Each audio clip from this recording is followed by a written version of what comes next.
kita ang dating kanluran, tahanan ng ating tula at pangarap. Ngayon ay naglaho na. Saan hanapin ka? Lumilipas ang panahon, kabiyak ng ating gunita. Ang mga puno, halaman, bakit kailangang lumisan? Panapanahon ang pagkakataon, may babalik ba?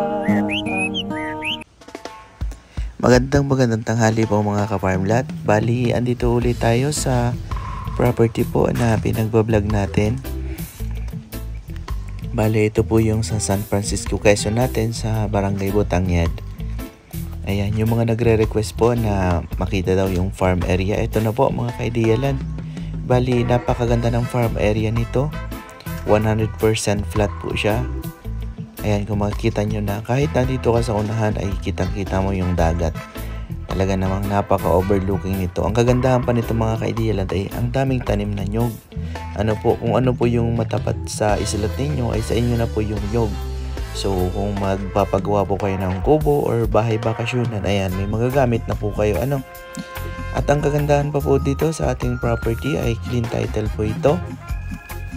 So wala pong sakit sa ulo kasi karamihan naman po sa mga naghahanap ng property ngayon ay gusto po yung clean title. Kasi gusto nila ay mas mabilis malipat sa pangalan nila. Ayan, kaya yun po yung kagandahan sa property natin. So ang kagandahan pa rin po nito ay malapit po ito sa provincial road. Sa ngayon po ay medyo rough road pa, pero ongoing na po yung pagsisemento ng ating provincial road. So napakaganda po nito soon. So kung quality investment lang naman po ang gusto ninyo ay panalong-panalo po ito mga ka-ideal at wala po ditong talo. So pagdating naman po dito sa farm area natin, kung makikita nyo naman na ganyan siya, 100% flat, tapos may pa-elevate na konti dito pa baba sa dagat. So yun yung kagandahan, advantage po yun mga ka-idealan. Kasi if ever naman po na may masamang panahon, yung may bagyo or lumaki yung tubig sa dagat, ay safe na safe po kayo dito mga ka-idealan. Kasi medyo elevated po sa tabing dagat yung farm area natin. So yung gagawa po ng kubo dito sa baba ay napakaganda po. Kasi ayan, kung mapapansin nyo naman ay flat po dito sa harapan. So puntahan po natin sa baba mga ka-idealan. So bali yun yung mga kasama natin na nagtitingin dito sa property. So nagustuhan po nila. Yan po yung resulta ng pagsama nila dito, na maganda daw po yung property. So dinala namin sila sa 3 property. So ito po yung nagustuhan nila. So dito po sa baba ng ating beachfront ay meron po mga tanim na, ayan, makikita nyo may mga nyog na bababa pa lang. So ang ganda niyan kapag lumaki na, kasi lahat po ng mga beachfront na aming nabebentay ay may mga nyog sa tabi. Ang ganda pong tingnan nila. Instagramable. So may mga tanim-tanim po din tayo dito na mga ilang puno.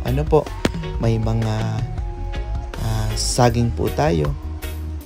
So ayan, kung mapapansin nyo mga ka-idealan, ay ngayon po ay low tide po. Yan na po yung pinaka low tide dito sa ating property. So makita nyo naman na ang lawak ng buhangin niya. Tapos bakit may dito, bakod? Ayan. So sa ngayon po ay yan po mga bunot na yan ay dala po ng masamang panahon ng mga nakaraang araw, kaya meron po mga bunot dyan. So ang iba naman po kasi mga beach property saka yung mga resort ay malinis kasi may mga nagme-maintenance po doon. So once naman na may tao na po dito at nabili ninyo, ay sigurado naman na pong gaganda yan kasi may maglilinis na po. So, ayan po yung buhangin natin. Napakaganda. Ang lawak ng buhanginan niya. So, pwede tayo dito mag-volleyball. Yung mga activities na pwedeng gawin sa tabing dagat. Ano po? Pwedeng maghabulan. Ayan. So, low tide na low tide po ngayon. Kaya kita po yung ilalim ng ano-ano po. Ayan. So, kapag high tide naman po ay sobrang linaw ng tubig dito.